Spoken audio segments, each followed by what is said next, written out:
Ces dernières années, j'ai fait pas mal de choses sur Instagram. J'ai développé une trentaine de pages qui cumulent plus d'1 million d'abonnés. J'ai accompagné une centaine d'entrepreneurs à développer leur compte Instagram. J'ai géré des concours avec de très gros influenceurs que vous connaissez sûrement. Ou encore, j'ai fait plusieurs centaines de contenus pour moi ou mes clients qui ont généré plusieurs centaines de milliers de vues, plusieurs millions ou dizaines de millions de vues. Et aujourd'hui, dans cette vidéo, c'est vous que j'ai envie d'aider. Il y a quelques semaines sur Instagram, je vous ai demandé qui était chaud pour avoir une analyse offerte de leur compte Instagram. J'ai reçu pas mal de demandes et aujourd'hui, on va analyser ensemble 5 de vos comptes. On va voir un petit peu quelles sont les bonnes pratiques, quelles sont les mauvaises pratiques, qu'est-ce que vous devez mettre en place et comment vous pouvez reproduire tous ces conseils pour votre propre compte et donc pour aller chercher beaucoup plus d'abonnés, plus d'engagement, plus d'audience et plus de ventes.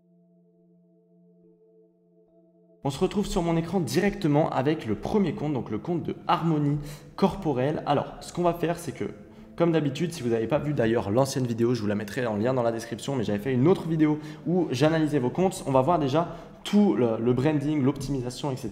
Et là, je le trouve pas mal du tout. On a là le nom d'utilisateur, donc qui doit être court et simple pour que les personnes qui vous recherchent vous trouvent facilement.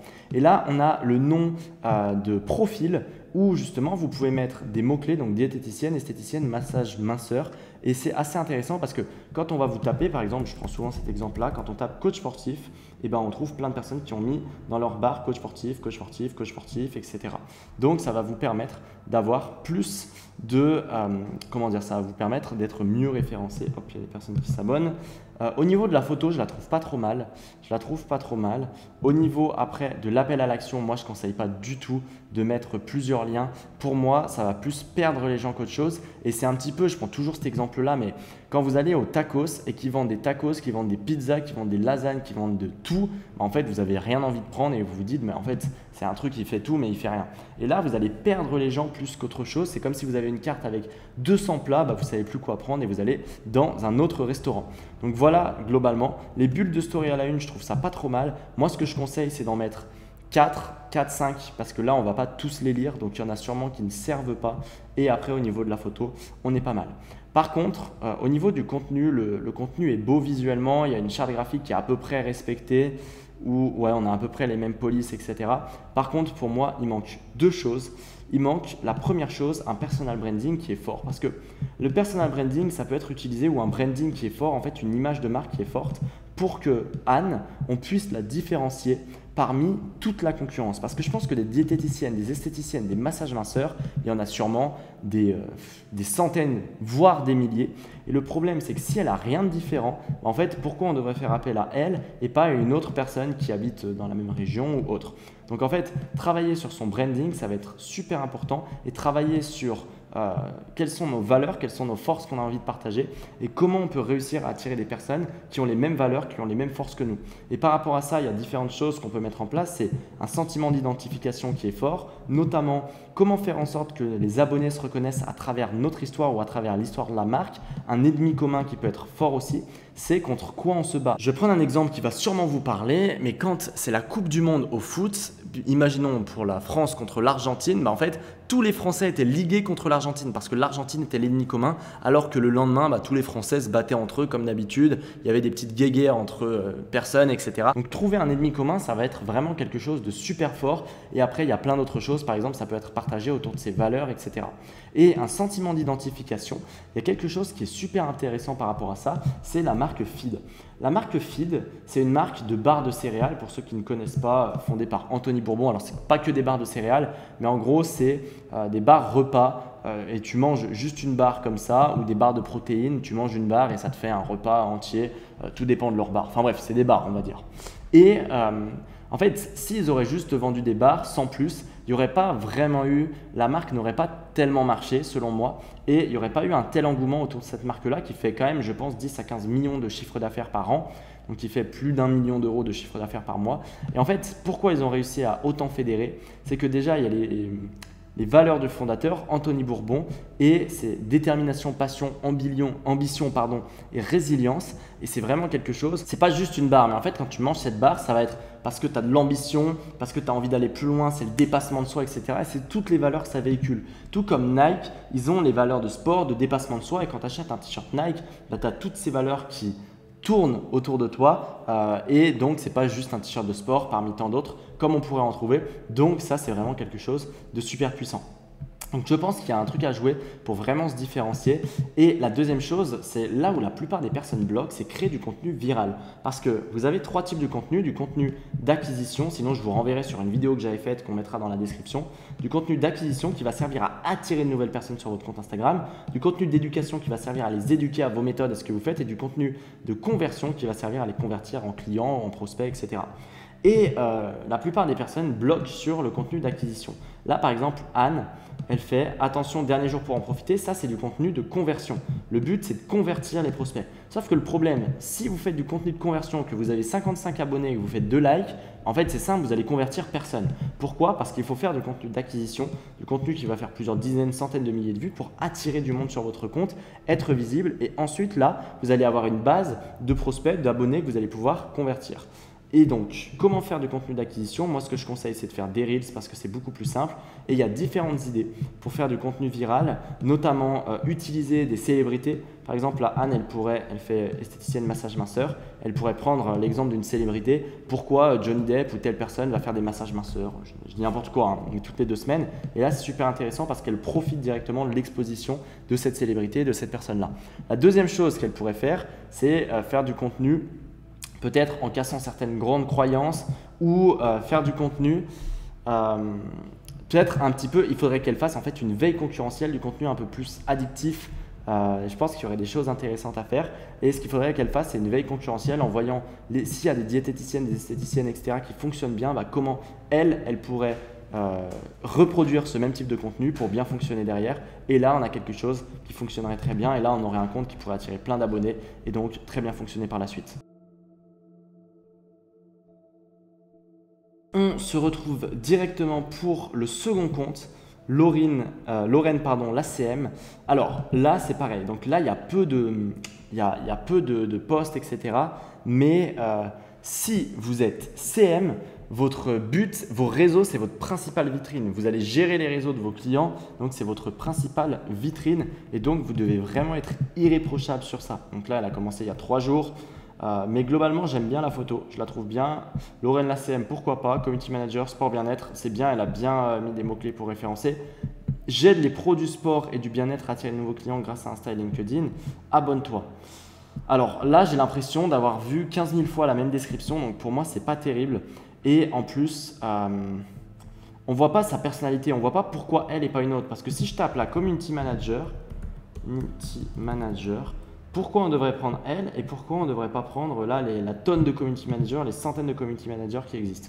Donc voilà, ça c'est aussi un truc qui est important à prendre en compte. Donc il y aurait tout comme le compte juste avant, l'aspect personal branding qui serait super important à travailler pour vraiment capitaliser sur les forces. C'est comme Feed, ils arrivent sur un marché saturé avec plein d'acteurs qui font déjà de la barre chocolatée, des barres de nutrition ou ce que vous voulez. Et donc, comment ils se différencient? Là, le conseil, l'appel à l'action aussi, abonne-toi. Ça apporte pas, en fait, il faudrait mieux faire une action qui va servir à convertir la personne derrière, donc en client, etc. Et là, j'aide à augmenter le chiffre d'affaires du sport et du bien-être. Ok, mes offres, community management, love coaching. Ok, ça c'est pareil. Bon, alors là, c'est une question d'offre, mais 1 heure par semaine pendant 6 semaines, vos clients s'en foutent de… Ne vendez pas des heures par semaine. Le client, ce qu'il veut, c'est un résultat. C'est comme si je te dis, tu as 6 heures d'avion pour aller à Bali. Mais en fait, ce que le client paye, ce n'est pas les 6 heures d'avion, il s'en fout. Ce qu'il paye, c'est le résultat, donc c'est le fait de siroter des cocktails à Bali et d'être au bord de la piscine ou au bord de la plage. Donc en fait, vos clients, ils s'en foutent. Si vous mettez en avant en premier 1 heure par semaine pendant 6 semaines, ce qu'ils vont faire, c'est simplement, là, il n'y a que des caractéristiques, on ne sait même pas les bénéfices, en fait, on ne sait même pas à quoi l'offre va servir. Donc ce qu'ils vont faire, les clients, c'est simplement qu'ils vont chercher le moins cher. Parce que si 1 heure par semaine, je vais regarder laquelle heure est la moins chère. Et c'est normal. C'est normal. Donc, bref. Pour moi, là, il y a pas mal de choses à revoir et il y a pas mal de choses à faire. Hello, moi, c'est Lorraine. 2021, ok, elle raconte son histoire, c'est pas mal. Hop, ok, pourquoi pas. Là, c'est pas trop mal, mais il y a un truc super intéressant. Elle a voyagé en… Comment ça s'appelle? Elle a fait le tour du monde, elle est allée en Colombie et tout. Franchement, c'est super. mais elle pourrait, elle fait du crossfit, elle mange pas de viande et tout. Elle pourrait vraiment partager ça en fait. Elle a plein de trucs intéressants à raconter, mais on voit rien. Pour moi, c'est une CM parmi tant d'autres. Et on ne voit pas tous ces trucs-là qu'elle a à partager, le fait qu'elle ait fait un tour du monde et tout, qui pourrait justement la mettre en avant ou réussir à la différencier. Donc voilà pour Lorraine et on va passer au troisième compte. Alors là, c'est une cliente, Fanny, après le deuil. Je trouve ça bien, ça je trouve ça bien. Accompagnement du deuil, vis ton deuil, etc. Franchement, je le trouve bien, juste le lien là est un peu long, il faudrait enlever tous les BF, machin, parce que ça peut faire un peu arnaque. Mais sinon, le lien est bien, il y a peut-être un peu de story à la une, mais sinon, l'optimisation est pas trop mal. Du coup, on va plus se concentrer sur le contenu pour apporter des choses différentes de ce qu'on a vu sur les deux premiers profils. Pour moi, il y a deux choses qui sont assez importantes. C'est que le contenu est pas trop mal. Il a un bon engagement, hein. Honnêtement, 50 j'aime pour 491 followers, 3000, 9000 vues, 28 000 vues, 72 000 vues, 400 000 vues. Enfin, le contenu est bien, il a un bon engagement. Pour toi, c'est quoi la lumière au bout du tunnel? Mais ce genre de contenu, je suis pas sûr que c'est celui qui fonctionne le mieux. En vrai, il a l'air de quand même bien marcher, donc elle a quand même un bon engagement, ça c'est top. Là, ses citations sont top, je pense que ses citations marchent beaucoup mieux. Et les Reels là fonctionnent aussi bien, je pense. Donc pour moi, le contenu est bien, il fonctionne bien et on a de l'engagement. Le taux d'engagement est quand même très bon. Donc là, ce qu'on va faire, c'est qu'on va réussir ce qu'il faut qu'on fasse justement, c'est qu'il faut qu'on fasse venir plus de monde. Si elle a 500 abonnés et que le contenu marche bien, eh ben, autant faire venir 500 000 abonnés, j'abuse peut-être un peu, mais on va dire x10, donc 5 000 abonnés, et que le contenu il va toujours aussi bien marcher. Donc une fois que vous avez un contenu qui marche bien comme ça, etc., ce qu'il faudrait qu'elle fasse, c'est qu'elle prenne des pages dans le deuil. Donc par exemple, il y a certaines pages comme celle-ci, alors celle-ci c'est la nôtre, mais qu'elle prenne des grosses pages comme celle-ci et qu'elle renvoie les abonnés sur son compte Instagram. C'est-à-dire qu'elle va peut-être payer 30 €, 50 €, 100 € un post ici et ça va lui attirer des abonnés sur son compte Instagram. Forcément, il faut faire peut-être un petit sondage pour savoir si la page est intéressée ou si les abonnés de cette page-là sont intéressés par le deuil. Mais si elle trouve des bonnes pages, par exemple la pensée positive, toutes ces pages-là, je pense qu'il y a plein de personnes qui pourraient être intéressées. Elle fait un post avec un carrousel et un appel à l'action. Elle pourra gagner 1000, 2000 abonnés. Et ce qui va faire que son contenu va prendre de l'ampleur, qu'elle va commencer à gagner des abonnés beaucoup plus rapidement en organique. Et donc, ça va être beaucoup plus intéressant pour elle parce qu'elle pourra vraiment booster son contenu. Alors, on se retrouve avec le compte BBLink. J'aime bien la photo. Je trouve que le nom est bien. Laure et Atelier Bébé, ça je trouve ça bien. J'aide les parents, ok. Franchement, je le trouve pas mal du tout. Et le feed est joli. Le feed est vraiment bien, le feed est vraiment joli. Par contre, tout comme les premiers comptes qu'on a analysés, pour moi, là, ce qui bloque, je pense qu'au niveau personal branding, on est assez bon. Par contre, ce qui bloque pour moi, c'est tout ce qui va être, là, ce que j'avais montré, contenu d'acquisition. Donc, je pense qu'il faut beaucoup plus qu'on joue sur du contenu d'acquisition parce que là, le contenu a globalement peu de vues, 160, etc. Donc, ouais, c'est pas ça qui va faire fonctionner. Alors, lui, 3 astuces pour donner un biberon de manière physiologique. Ok, pourquoi pas. Ça, c'est 10 choses à savoir sur l'allaitement. Ok. Ouais, donc c'est toujours des choses pour donner le biberon, l'allaitement, etc. qui fonctionnent bien. Donc peut-être reproduire ce style de contenu. Mais pour moi, il faudrait réussir à avoir du contenu qui est beaucoup plus viral pour développer l'audience et donc pour avoir plus de monde. Parce que là, on a du contenu qui est assez intéressant, qui éduque, etc. Mais là, le but, c'est vraiment de jouer sur du contenu d'acquisition. Et pour ceux qui veulent, je vous mettrai une vidéo aussi en lien dans la description où je vous donne 14 idées de contenu que vous pouvez reproduire.